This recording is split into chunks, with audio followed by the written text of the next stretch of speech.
दिल्ली में चुनाव बेहद नज़दीक हैं लोकसभा के और उससे पहले जिस तरीके से चुनावी सरगर्मियां दिल्ली में बढ़ गई हैं उसके मद्देनज़र वाद विवाद भी शुरू हो गया है। गृह मंत्री अमित शाह ने दिल्ली में रैली की और रैली के दौरान अरविंद केजरीवाल उनकी पार्टी को आड़े हाथों लिया। अमित शाह ने कहा कि अरविंद केजरीवाल उनकी पार्टी के समर्थक पीओके में रहने वाले हैं। इस बारे में बातचीत करने के हमारे साथ पार्टी की राष्ट्रीय प्रवक्ता प्रियंका कक्कड़ हैं। प्रियंका जी, ये कहा गया है कि आम आदमी पार्टी के जो समर्थक हैं वो पीओके में रहते हैं, इस पर आपका क्या कहना है? देखिए, ये अमित शाह जी का घमंड है। जब से प्रधानमंत्री मोदी ने उनको वारिस घोषित किया है अपना, तब से वो ऐसी बातें कर रहे हैं। मतलब दिल्ली के लोगों को, जिन्होंने हमें इतना असीम प्यार दिया, लगभग 60% हमारा वोट आया दिल्ली में, 62 सीट्स आई।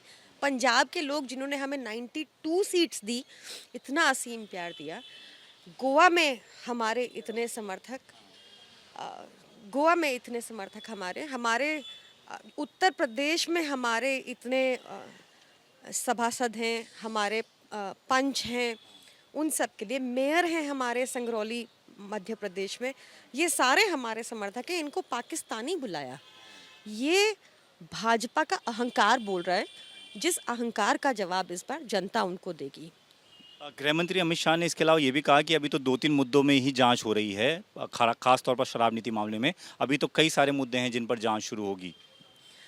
2015 से मेरे ख्याल से ऐसा कोई मंथ नहीं होगा जब हम पे कोई केस ना हुआ हो। आप सोचिए कि आम आदमी पार्टी के ऊपर लगभग 230 केस हैं।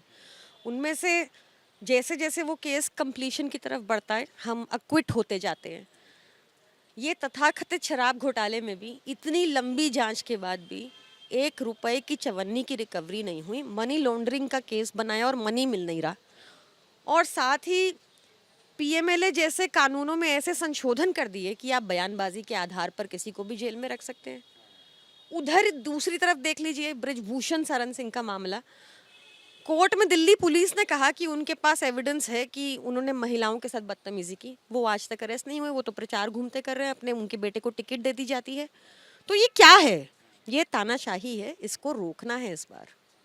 आज प्रधानमंत्री मोदी जी ने भी कहा कि जैसे जैसे 4 जून नज़दीक आ रही है, इंडिया गठबंधन में बौखलाहट है, उनको अपनी हार नज़दीक दिख रही इस बार वाकई में अच्छे दिन आने वाले हैं और मोदी जी जाने वाले हैं। चाहे महंगाई हो, चाहे जॉबलेसनेस हो, चाहे मैन्युफैक्चरिंग सेक्टर हो, हर चीज़ में इतना नुकसान हो गया है देश को। एमएसएमईज क्लोज हो गए हैं, महंगाई में सारी सीमाएं पार हो चुकी हैं। एलपीजी हमारे देश में सबसे महंगी मिलती है विश्व की। पेट्रोल हमारे देश में तीसरे नंबर का सबसे महंगा मिलता है। नौकरियां हमारे युवाओं के पास है नहीं। अग्निवीर जैसी आप स्कीम ले आए। खुद तो 75 की उम्र में भी मोदी जी काम करना चाहते हैं, बट चाहते हैं कि नौजवान 21 की उम्र में रिटायर हो जाए।